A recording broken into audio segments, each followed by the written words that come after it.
कृष्णा।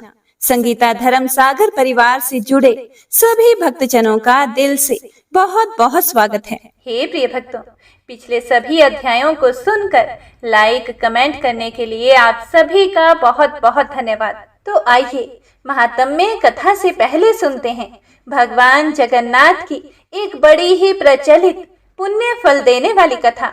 उम्मीद करती हूँ कि इस कथा को सुनकर आप सभी भक्तजन आनंद महसूस करेंगे। हे प्रिय भक्तों, श्री कृष्ण की एक भक्त थी जिसका नाम कर्माबाई था।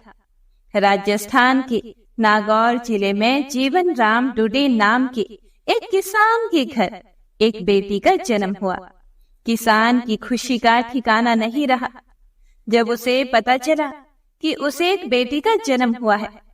किसान ने अपनी पत्नी से कहा कि मैं बड़े ही कर्मों वाला हूँ जो मेरे घर में बेटी ने जन्म लिया है। मैं अपनी बेटी का नाम कर्माबाई रखूंगा। जीवन राम भगवान कृष्ण का परम भक्त था। उनके घर में भगवान कृष्ण का एक छोटा सा मंदिर था। जीवन राम भगवान को भोग लगाने के बाद ही अन्न जल ग्रहण करता था। यह उसका नित्य का नियम था। इस तरह उनका समय खुशी खुशी बीत रहा था। जब कर्माबाई 8 वर्ष की हुई थी तब उनकी माँ का एक अज्ञात बीमारी की वजह से देवलोक गमन हो गया। अब कर्माबाई को पालने पोसने की जिम्मेदारी पिता के ऊपर आन पड़ी। परिवार के लोगों ने, आस पड़ोस वालों ने, सगे संबंधियों ने कर्माबाई के पिता पर दूसरा विवाह करने के लिए जोर जबरदस्ती करने लगे, लेकिन जीवन राम डुडी ने इनकार कर दिया कि मैं अपनी बेटी को खुद पालूंगा पोसूंगा। उसके लिए मैं दूसरा विवाह नहीं करूंगा। मेरे और मेरी बेटी के ऊपर तो भगवान जगन्नाथ का हाथ है। इस तरह कर्माबाई के पिता ही अपनी बेटी का पालन पोषण करने लगे। जब कर्माबाई बड़ी हुई तो उसने अपने पिता को भगवान कृष्ण की पूजा पाठ और स्तुति करते हुए देखा। हे प्रिय भक्तों, तब कर्माबाई अपने पिता से बोली, हे पिताजी, आप प्रतिदिन भगवान कृष्ण को भोजन खिलाने के बाद ही अन्न जल खाते हो? तो पिता ने कहा कि हाँ बेटी, जब भगवान भोजन खा लेते हैं तो उसके बाद ही मैं अन्न जल ग्रहण करता हूँ। तब एक दिन की बात है, जीवन राम कुछ दिनों के लिए तीर्थ यात्रा पर जा रहे थे। उन्होंने अपनी बेटी से कहा कि हे पुत्री, मेरे पीछे से भगवान कृष्ण की पूजा पाठ पूरे विधि विधान से तुम्हें ही करनी होगी और प्रतिदिन सुबह शाम भोजन बनाकर भगवान कृष्ण को भोग लगाने के बाद ही तुम अन्न जल ग्रहण करना। उसके बाद पिता ने अपनी बेटी को भगवान के पूजन की और भोग लगाने की पूरी विधि समझा दी। तब कर्माबाई अपने पिता से बोली कि हे पिताजी, आप निश्चिंत होकर तीर्थ यात्रा पर जाइए। मैं पूरे विधि विधान से ही भगवान की पूजा करूंगी और उन्हें भोग लगाने के बाद ही मैं अन्न जल ग्रहण करूंगी। तब उसके पिता अपनी बेटी को समझा बुझाकर घर की जिम्मेदारी सौंपकर तीर्थ यात्रा पर चले गए। तब दूसरे दिन कर्माबाई उठी, नहाई धोई और भगवान की पूजा की। देसी घी और गुड़ डाल करके बाजरे की खिचड़ी बनाई और एक कटोरे में खिचड़ी व एक लोटे में शीतल जल भरकर भगवान के मंदिर में रख दिया और बोली कि हे प्रभु, आप खिचड़ी खाकर पानी भी पी लेना। तब तक मैं गाय भैंसों का और घर का कामकाज करके आती हूँ। थोड़ी देर के बाद जब कर्माबाई घर का और गाय भैंसों का कामकाज करके मंदिर में देखने आई तो कटोरे में खिचड़ी जस की तस रखी हुई थी। कर्माबाई ने सोचा कि शायद भगवान को गुड़ और घी मैंने कम डाला है, इसीलिए उन्होंने खिचड़ी नहीं खाई। तब कर्माबाई ने घी और गुड़ खिचड़ी में और डाल दिया और फिर वह भगवान से बोली कि हे प्रभु, देखिए मैंने घी और गुड़ और खिचड़ी में डाल दिया है, अब आप खिचड़ी खा लीजिए। तब तक मैं गाय भैंस का दूध दही गांव के हाट में बेच कर आती हूँ। थोड़ी देर बाद कर्माबाई दूध दही बेचकर आ गई और आते ही उसने घर के मंदिर में देखा तो खिचड़ी अभी भी वैसे की वैसे रखी हुई थी। तब कर्मा बाई ने सोचा कि शायद मेरी पूजा पाठ में कोई कमी रह गई होगी, इसीलिए प्रभु ने खिचड़ी नहीं खाई। शायद मैंने मंदिर का पर्दा नहीं लगाया, इसीलिए प्रभु ने खिचड़ी नहीं खाई। तो उसने पर्दा लगा दिया और बहुत देर तक आंखें बंद करके प्रभु की स्तुति करने लगी। फिर उसने पर्दा हटाकर देखा तो खिचड़ी अभी भी ज्यों की त्यों रखी हुई थी। उसने हाथ जोड़कर प्रभु से कहा कि हे प्रभु, मेरे पिताजी ने मुझे यह जिम्मेदारी सौंपी है कि प्रभु को भोग लगाने के बाद ही भोजन करो। जब तक आप भोजन नहीं खाएंगे मैं भी नहीं खाऊंगी। फिर मेरे पिताजी तो तीर्थ यात्रा पर गए हैं, कुछ दिनों के बाद ही घर लौटेंगे। तब तक आपको मेरे हाथ का बना ही भोजन खाना पड़ेगा। मुझे तो केवल खिचड़ी ही बनानी आती है, क्योंकि यह जल्दी से बन जाती है। इसीलिए हे प्रभु, आप खिचड़ी खा लीजिए। जब तक आप खिचड़ी नहीं खाएंगे मैं भी अन्न जल ग्रहण नहीं करूंगी। और वह वहीं बैठ गई। सुबह से दोपहर हो गई। वैकुंठ में बैठे भगवान कृष्ण मंद मंद मुस्कुराने लगे और मन ही मन सोचने लगे कि यह कर्मा बाई तो बड़ी ही भोली और दयालु है, मेरी वजह से यह भी भूखी और प्यासी बैठी है। तभी आकाशवाणी हुई। भगवान ने कहा कि हे पुत्री, हे कर्मा बाई, तूने मेरे भोग के साथ तुलसी का पत्ता नहीं रखा, इसीलिए मैंने भोग स्वीकार नहीं किया। अगर तुम खिचड़ी में तुलसी का पत्ता डाल दोगी तो मैं खिचड़ी खा लूंगा। तभी कर्मा बाई बोली कि हे प्रभु, बस इतनी सी बात। अगर यह बात आप मुझे पहले ही बता देते तो मैं खिचड़ी में तुलसी का पत्ता भी डाल देती और आप गरम गरम खिचड़ी खाकर उसका आनंद भी ले लेते और मुझे भी भूखा नहीं रहना पड़ता। तब कर्मा बाई ने आंगन के तुलसी के पौधे में से तुलसी का पत्ता तोड़कर लाई और खिचड़ी में डाल दिया और फिर से पर्दा लगा दिया। थोड़ी देर बाद कर्मा बाई ने पर्दा हटा करके देखा तो खिचड़ी का कटोरा पूरा खाली था, पानी का लोटा भी खाली था। उसके बाद कर्मा बाई ने खुद भी खिचड़ी खाई। अब प्रतिदिन कर्मा बाई खिचड़ी में तुलसी का पत्ता डालने लगी। एक रात्रि को कर्मा बाई ने सोचा कि भगवान को सुबह जल्दी भूख लगती होगी। कल से मैं घर का कामकाज और स्नान आदि बाद में क्या करूंगी, पहले उठते ही चूल्हा जला करके भगवान के भोग के लिए खिचड़ी बना दिया करूंगी। हे प्रिय भक्तों, अब कर्मा बाई सुबह जल्दी उठकर बिना नहाए धोए ही चूल्हा जला करके भगवान का भोग बनाने लगी। खिचड़ी को थाली में डालकर तुलसी पत्ता रखकर एक लोटा जल भरकर भगवान के मंदिर में रख देती और पर्दा लगा देती और उसके बाद ही वह अपने घर का अन्य काम काज किया करती थी। थोड़ी देर बाद वह आकर मंदिर का पर्दा हटाकर देखती तो खिचड़ी की थाली पूरी खाली मिलती। अब तो भगवान कृष्ण को कर्मा बाई के हाथ की खिचड़ी बहुत पसंद आने लगी। वे कर्मा बाई की खिचड़ी खाकर हृष्ट पुष्ट और तंदुरुस्त हो गए। समय बीतने लगा। एक दिन कर्मा बाई के पिता तीर्थ यात्रा से लौट आए और आते ही उन्होंने अपनी बेटी से पूछा कि हे पुत्री, तूने पीछे से मेरे भगवान का ध्यान रखा या नहीं?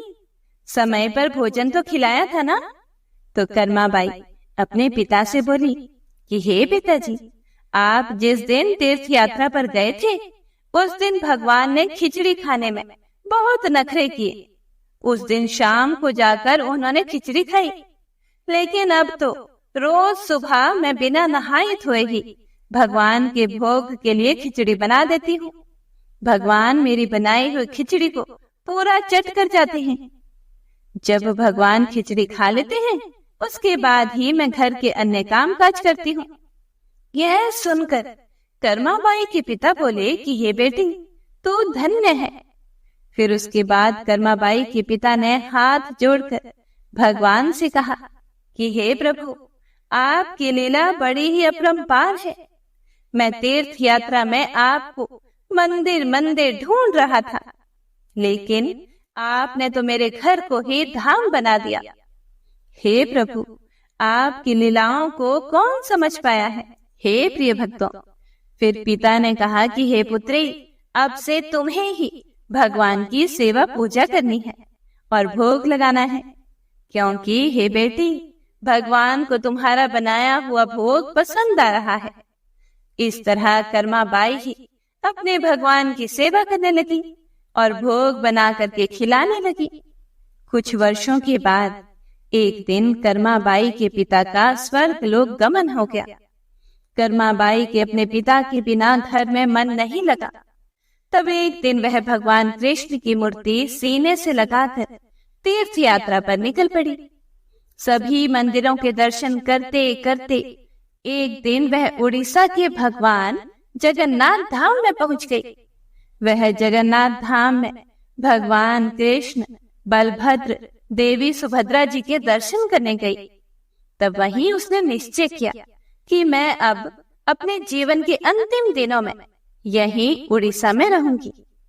अब कर्मा बाई वहीं झोंपड़ी बनाकर रहने लगी और अपने साथ लाए हुए भगवान कृष्ण की मूर्ति को झोंपड़ी में एक पाटे पर बिठा दिया। अब प्रतिदिन सुबह जल्दी उठकर बिना नहाए धोए ही खिचड़ी बना करके भगवान को भोग लगाने लगी और भगवान भी स्वाद ले लेकर बड़े चाव से उसकी खिचड़ी खाने लगे। एक दिन कर्माबाई की झोंपड़ी पर एक 8 साल का बालक आया। उसने कहा कि हे माँ, बहुत भूख लगी है, क्या खाने को कुछ मिलेगा? तब कर्माबाई बोली कि हाँ हाँ बेटा, मैंने भगवान कृष्ण के भोग के लिए खिचड़ी बनाई है। मैंने उन्हें भोग लगा लिया है, तो आओ तुम भी खिचड़ी खा लो। हे प्रिय भक्तों, वह बालक और कोई नहीं बल्कि स्वयं भगवान जगन्नाथ ही थे। वे कर्माबाई की खिचड़ी खाने के लिए बालक रूप धारण करके उसकी झोंपड़ी पर आए थे। खिचड़ी खाकर बालक बोला कि माँ, तुम्हारे हाथ की खिचड़ी तो बहुत ही स्वादिष्ट है, क्या मैं रोज यहाँ खिचड़ी खाने आ सकता हूँ? तब कर्माबाई बोली कि हाँ हाँ बेटा, तुम रोज खिचड़ी खाने आ सकते हो। अब भगवान जगन्नाथ बालक का रूप धारण करके कर्माबाई के हाथ की खिचड़ी खाने आने लगे। तब एक दिन एक साधु ने देख लिया कि कर्माबाई बिना नहाए धोए ही भगवान को खिचड़ी बना करके भोग लगाती है। तब साधु ने कर्माबाई को धर्म का उपदेश देते हुए कहा कि कर्माबाई, तुम बिना नहाए धोए ही खिचड़ी बनाकर भगवान को भोग लगाती हो। तुम्हें ऐसा नहीं करना चाहिए, इसका तुम्हें पाप लगेगा। पहले स्नान आदि से निवृत्त होने के बाद भगवान के लिए खिचड़ी बनाया करो। उसके बाद भगवान की पूजा पाठ करके खिचड़ी का भोग लगाया करो। तब साधु ने कर्माबाई को भगवान के पूजन की और भोग की पूरी विधि बताई। तब कर्माबाई ने साधु से कहा कि हे साधु महाराज, अब आगे से मैं ऐसा ही करूंगी। दूसरे दिन कर्माबाई सुबह उठी, घर आंगन की साफ सफाई की, नहाई धोई, चूल्हा जला करके खिचड़ी बनाई। फिर भगवान के पूजा पाठ की, घी का दीपक जलाया, आरती की, अगरबत्ती की। उसके बाद उसने भगवान कृष्ण को भोग लगाया।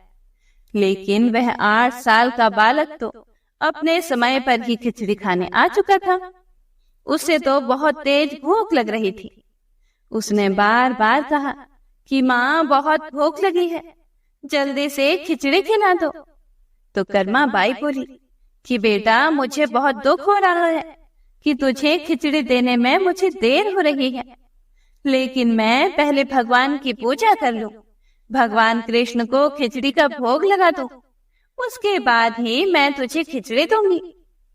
हे प्रिय भक्तों, कर्माबाई मन ही मन सोचने लगी कि आज मेरे प्रभु भूख के और उधर यह बालक भी भूख से बिलबिला रहा है। बालक बार बार कर्माबाई को माँ खिचड़ी दे दो, माँ खिचड़ी दे दो कहकर पुकार रहा था।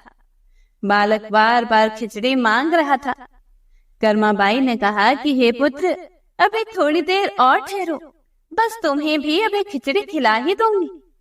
उसके बाद कर्माबाई ने पूजा की, भगवान कृष्ण को खिचड़ी का भोग लगाया।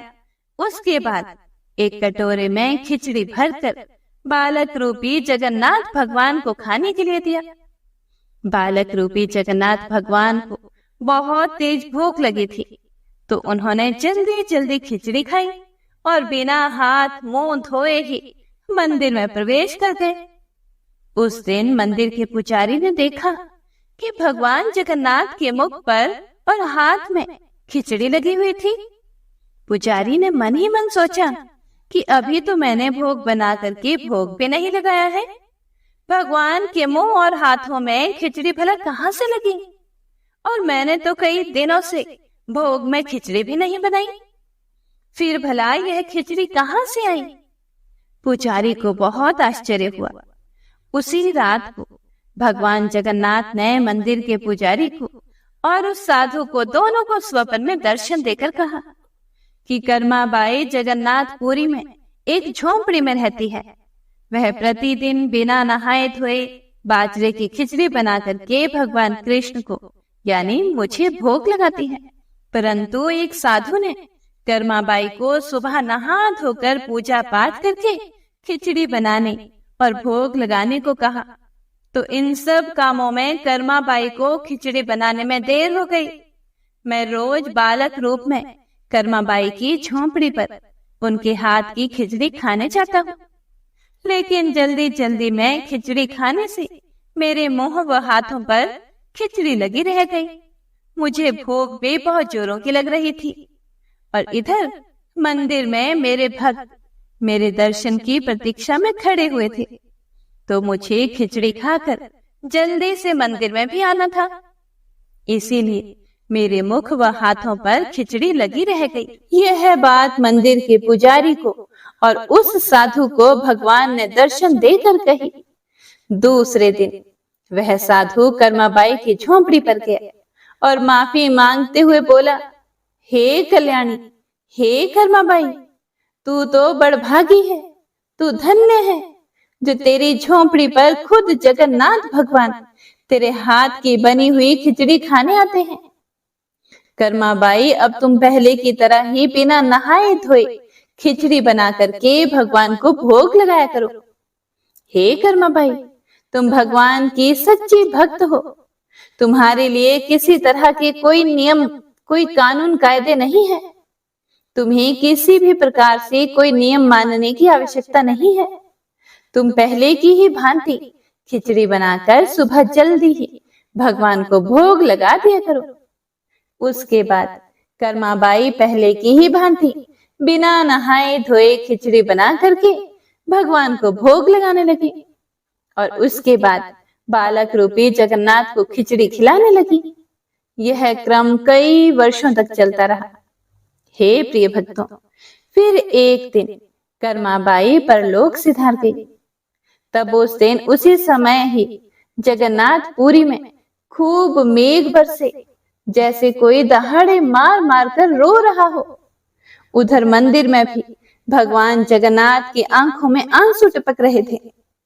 पुजारी, भक्तगण व राजा यह देखकर हैरान और परेशान हो गए कि आज हमसे ऐसी क्या भूल हो गई जो भगवान की आंखों से आंसू बह रहे हैं। उसी रात भगवान जगन्नाथ ने राजा और मुख्य पुजारी को स्वप्न में दर्शन देकर कहा कि मेरी प्रिय भक्त कर्माबाई परलोक सिधार गई है और परम तत्व में विलीन हो गई है। अब कौन मुझे सुबह सुबह खिचड़ी बना करके खिलाएगा। दूसरे दिन राजा व पुजारी दोनों ने अपने अपने स्वप्न वाली बात बताई। तब राजा ने मुख्य पुजारी जी से कहा, हे पुजारी जी, अब से प्रतिदिन सुबह सुबह कर्माबाई के नाम की खिचड़ी मंदिर में बना करेगी तथा भगवान को भोग लगाई जाएगी। उसके बाद सभी भक्त जनों में कर्माबाई की खिचड़ी का प्रसाद बांटा जाएगा। तब से आज भी उड़ीसा के मंदिरों में सुबह सुबह कर्माबाई की खिचड़ी बनती है और भगवान को भोग लगाई जाती है। फिर यही खिचड़ी का प्रसाद भक्त जनों में वितरित किया जाता है। जय हो कर्माबाई की। हे कर्माबाई, आप बड़ी ही बड़भागी हैं। आपने जरूर बहुत अच्छे कर्म किए होंगे जिन्हें भगवान ने ना केवल दर्शन दिए बल्कि आपके भोग की खिचड़ी भी स्वीकार की। हे जगन्नाथ भगवान, जैसे आपने कर्माबाई को दर्शन दिए, जैसे आपने कर्माबाई की खिचड़ी स्वीकार की, वैसे हमारा भी भोग स्वीकार करना, हमें भी दर्शन देना। तो प्रेम से बोलिए जगन्नाथ भगवान की जय। हे प्रिय भक्तों, तो आइए अब सुनते हैं आज की कार्तिक मास महात्म्य कथा में आगे का वृतांत। श्री सूत जी कहने लगे, हे ऋषियों, भगीरथ के वंश में सौरदास नामक राजा के पुत्र का नाम मित्रसेन था, जो गुरु वशिष्ठ के श्राप से राक्षस हो गया था और गंगा जल के प्रभाव से उसने भी परम पद प्राप्त कर लिया था। यह सुनकर सभी ऋषियों ने पूछा, हे सूत जी महाराज, गुरु वशिष्ठ जी ने मित्रसेन को किस कारण से श्राप दिया? कृपया करके यह कथा भी हमें विस्तार पूर्वक सुनाइए। श्री सूत जी महाराज बोले, हे ऋषियों, एक समय की बात है। अत्यंत धर्म के राजा मित्रसेन अपने कुछ साथी सहित शिकार खेलने के लिए वन को गए, जहां पर उन्होंने अनेक हिरणों का शिकार किया और फिर भूख और प्यास से दुखी होकर वे नदी के तट पर आ गए। राजा रात भर वहीं पर रहा और प्रातःकाल होते ही शिकार की खोज में फिर से चल पड़ा और कुछ दूर जाकर राजा ने देखा कि पर्वत की कंदरा में एक व्याघ्र और व्याघ्री मैथुन कर रहे हैं। राजा ने धनुष पर बाण चढ़ाकर उन पर छोड़ दिया। व्याघ्री बाण लगते ही तत्काल वहीं पर गिर पड़ी और थोड़ी देर में उसने अपने प्राण त्याग दिए। तब वह व्याघ्र राक्षस रूप धारण करके अत्यंत क्रोध पूर्वक बोला कि हे राजन, तुमने मेरे साथ घोर अन्याय किया है, मैं इसका बदला अवश्य लूंगा। और ऐसा कहकर वह राक्षस दुखी होकर वहां से चला गया। कुछ वर्षों के बाद राजा मित्रसेन ने अश्वमेध यज्ञ किया, जिसमें अनेकों ऋषि मुनि बुलाए गए। गुरु वशिष्ठ जी ने ब्रह्मा विष्णु आदि देवताओं को विधि पूर्वक हवि देकर यज्ञ समाप्त किया और फिर वे स्नान करने के लिए नदी के तट पर चले गए। गुरु वशिष्ठ जी के यज्ञ मंडप से जाते ही वह राक्षस, जिसकी पत्नी व्याघ्री को राजा ने वन में मार दिया था, वह बदला लेने के लिए उसी यज्ञ स्थल पर आ गया। हे प्रिय भक्तों, अब देखिए वह वहां पर किस रूप में आया। वह गुरु वशिष्ठ जी का रूप धर कर आया और गुरु वशिष्ठ का रूप धरकर वह राजा से कहने लगा कि हे राजन, हम मांस खाएंगे, इसीलिए हमारे लिए मांस बनवाया जाए, हम अभी स्नान करके आते हैं। और ऐसा कहकर वह वहां से चला गया और फिर रसोइये का रूप धारण करके मनुष्य का मांस पकाकर रख दिया। जब उधर वास्तविक गुरु वशिष्ठ जी स्नान करके वापस आए तो राजा ने सोने की थाल में सजा हुआ मांस मिश्रित भोजन उनके आगे परोस दिया। अब ऋषि मुनि भी भला कहीं मांस का सेवन करते हैं क्या? जब गुरु जी ने अपनी ज्ञान दृष्टि से देखा कि भोजन तो मनुष्य के मांस से बना हुआ है, तब वशिष्ठ जी ने क्रोधित होकर राजा को श्राप दे डाला। हे राजन, तुमने हमको मांस मिश्रित राक्षसों के खाने योग्य भोजन दिया है, इसीलिए तुम राक्षस हो जाओ। वशिष्ठ जी का श्राप सुनकर राजा बड़े असमंजस में पड़ गए। राजा सोचने लगा कि गुरु जी ने खुद ही तो मुझसे कहा था कि मेरे लिए मांस पकाया जाए, अब मांस परोसा तो मुझे श्राप दे रहे हैं। यह सुनकर राजा ने विनय पूर्वक कहा, हे गुरुदेव, क्रोध मत कीजिए, आपकी आज्ञा से ही तो ऐसा भोजन बनवाया गया है। राजा की यह बात सुनकर अब गुरु वशिष्ठ जी सोच में पड़ गए। उन्होंने ध्यान लगाया और ध्यान धरकर देखा और फिर राक्षस द्वारा छले जाने का संपूर्ण वृतांत राजा को बता दिया। तब राजा भी निरपराध श्राप दिए जाने के कारण अंजलि में जल लेकर उन्हें श्राप देने को तत्पर हुआ और ठीक उसी समय उसकी रानी दमयंती आकर कहने लगी कि हे राजन, आप तो क्षत्रिय हैं, इसीलिए क्रोध मत कीजिए, अपने क्रोध को त्याग दीजिए और जो कुछ आपके भाग्य में लिखा था उसे भोगिए। जो भी मनुष्य अपने गुरु पर रोष करता है वह वन में जाकर ब्रह्म राक्षस हो जाता है, इसीलिए आप शांत ही रहिए। हे प्रिय भक्तों, पत्नी के इन वचनों को सुनकर राजा क्रोध त्याग कर सोचने लगा कि अब क्या करना चाहिए। फिर राजा ने अंजलि के जल को जैसे ही अपने पैरों पर डाला वैसे ही उसके पैर काले पड़ गए, क्योंकि वह श्रापित जल था। इसी कारण वह राजा राक्षस रूप में कल्माशपाद के नाम से विख्यात हुआ। निरपराध राजा गुरु वशिष्ठ जी के चरणों में गिरकर बारंबार क्षमा मांगते हुए अपनी मुक्ति का उपाय पूछने लगा। तब वशिष्ठ जी ने कहा कि हे राजन, यह पाप तुमसे अनजाने में हुआ है, इसीलिए मेरे श्राप का प्रभाव 12 वर्षों तक ही रहेगा। इसके पश्चात तुम अपने वास्तविक स्वरूप में वापस आ जाओगे और अनेक वर्षों तक राज्य का भोग करते हुए गंगा जल के प्रभाव से मुक्ति प्राप्त करोगे और भगवान विष्णु की सेवा करते हुए अंत काल में विष्णु लोक को प्राप्त हो जाओगे। ऐसा कहकर गुरु वशिष्ठ जी अपने आश्रम को चले गए और राजा भी राक्षसी देह धारण करके निर्जन वनों में भूखा प्यासा भटकने लगा। हे प्रिय भक्तों, कई वर्षों तक अनेकों कष्ट सहने के बाद वह राक्षस एक दिन नर्मदा नदी के तट पर आया और वहां भी पशु पक्षी मनुष्य और सर्प आदियों को खाकर घूमने लगा। वहां घूमते हुए उसने एक दिन नर्मदा नदी के तट पर एक मुनि को अपनी पत्नी के साथ रमण करते हुए देखा। भूख से पीड़ित होने पर जैसे व्याघ्र मृग को पकड़ लेता है, ठीक उसी प्रकार उसने मुनि को पकड़ लिया।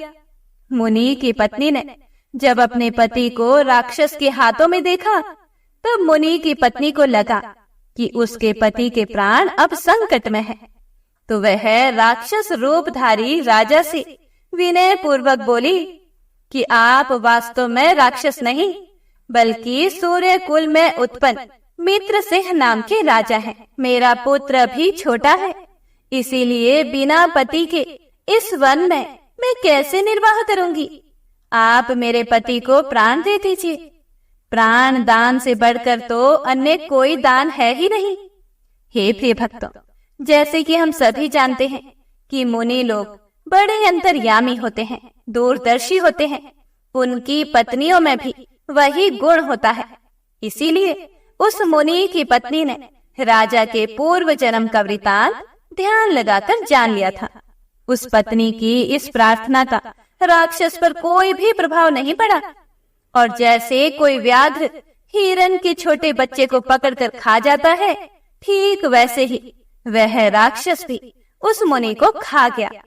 तब मुनि की पत्नी ने उसे श्राप देते हुए कहा कि तुमने रमण करते हुए मेरे पति को मारा है, इसीलिए तुम जब भी अपनी पत्नी के साथ रमण करोगे मृत्यु को प्राप्त होकर फिर से राक्षस योनि को प्राप्त हो जाओगे। हे प्रिय भक्तों, अब देखिए, एक तो वह राजा पहले से ही राक्षस हो जाने का श्राप झेल रहा था, अब यहाँ मुनि की पत्नी ने उसे एक साथ 2-2 श्राप दे डाले। यह 2 श्राप एक साथ सुनकर राक्षस देहधारी राजा भी क्रोधित होकर बोला, हे दुष्टे, एक अपराध के बदले तुमने मुझे 2 श्राप दे डाले, इसीलिए तुम भी पिशाचिनी बन जाओ। इसके पश्चात वह मुनि की पत्नी भी पिशाचिनी हो गई और भूख प्यास से व्याकुल होकर उसी वन में इधर उधर भटकने लगी। ओम नमो नारायणाय। इसके बाद जो कुछ भी हुआ इसका वृतांत आप सभी अगले अध्याय में जरूर सुनिएगा। तो आइए अब सुनते हैं श्री तुलसी चालीसा। श्री तुलसी महारानी करो विनय सिर नाय, जो मम हो संकट विकट दीजे मात नशाए। नमो नमो तुलसी महारानी, महिमा मिटना जाए बखानी। दियो विष्णु तुमको सन्माना, जग में छायो सुयश महाना। विष्णु प्रिया जय जयति भवानी, तिहु लोक की हो सुख खानी। भगवत पूजा कर जो कोई, बिना तुम्हारे सफल न होई। जिन घर तब नहीं होए निवासा, उस पर करी विष्णु नहीं वासा। करे सदा जो तब नित सुमिरन, तेहि के काज होए सब पूरन। कार्तिक मास महात्म तुम्हारा, ताको जानत सब संसारा। तब पूजन जो करे कुवारी, पावे सुंदर वर सुकुमारी। कर जो पूजन नित प्रति नारी, सुख संपत्ति से होए सुखारी। वृद्धा नारी करे जो पूजन, मिले भक्ति होवे पुलकित मन। श्रद्धा से पूजे जो कोई, भवनिधि से तर जावे सोई। कथा भागवत यज्ञ करावे, तुम बिन नहीं सफलता पावे। छायो तब प्रताप जग भारी, ध्यावत तुम ही सकल चितधारी। तुम ही मात यंत्रन तंत्रन में, सकल काज सिद्धि हो वीक्षण में। औषधि रूप आप हो माता, सब जग में तब यश विख्याता। देव ऋषि मुनियों तपधारी, करत सदा तब जय जयकारी। वेद पुराणन तब यश गाया, महिमा गम पार नहीं पाया। नमो नमो जय जय सुख कारणी, नमो नमो जय दुख निवारणी। नमो नमो सुख संपत्ति देनी, नमो नमो अघ काटन छेनी। नमो नमो भक्तन दुख हरणी, नमो नमो दुष्टन मद छेनी। नमो नमो भव पार उतारणी, नमो नमो परलोक सुधारणी। नमो नमो निज भक्त उबारणी, नमो नमो जन काज संवारणी। नमो नमो जय कुमति नशावनी, नमो नमो सुख उपजावनी। जयति जयति जय तुलसी माई, ध्याऊं तुमको शेष नवाई। निज जन जानी मोहि अपनाओ, बिगड़े कारज आप बनाओ। करूं विनय मैं मात तुम्हारी, पूर्ण आशा करहूं हमारी। शरण चरण कर जोरी मनाऊं, निश दिन तेरे ही गुण गाऊं। कहूं मात यह अब मोह पर दाया, निर्मल होए सकल मम काया। मंगू मात यह वर दीजे, सकल मनोरथ पूर्ण कीजे। जनो नहीं कुछ नेम आचारा, क्षमहु मात अपराध हमारा। 12 मास करे जो पूजा, तासम जग में और न दूजा। प्रथम ही गंगा जल मंगवावे, फिर सुंदर स्नान करावे। चंदन अक्षत पुष्प चढ़ावे, धूप दीप नैवेद्य लगावे।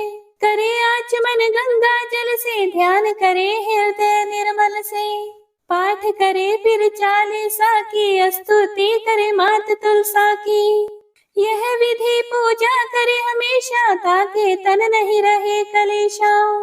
करे मास कार्तिक का साधन, सोवे नित्य पवित्र सिद्ध हुए चाही। है ये कथा महा सुखदाई, पढ़े सुने सो भव तर जाए। तुलसी मैया तुम कल्याणी, तुम्हारी महिमा सब जग जाने। भावना तुझे मनित नित ध्यावे, गागा कर मां तुझे रिझावे। यह श्री तुलसी 40 पाठ करे जो कोई, गोविंद सो फल पावहि, जो मन इच्छा होए। जय मां तुलसा। हे प्रिय भक्तों, तो आज की यह कथा यहीं पर समाप्त होती है। उम्मीद करती हूँ आपको कथा बहुत अच्छी लगी होगी और आपने पूरे मन लगाकर पूरी सुनी होगी। अगर आपको कथा पसंद आई हो तो लाइक करके कमेंट बॉक्स में जयकारा जरूर लगाइएगा।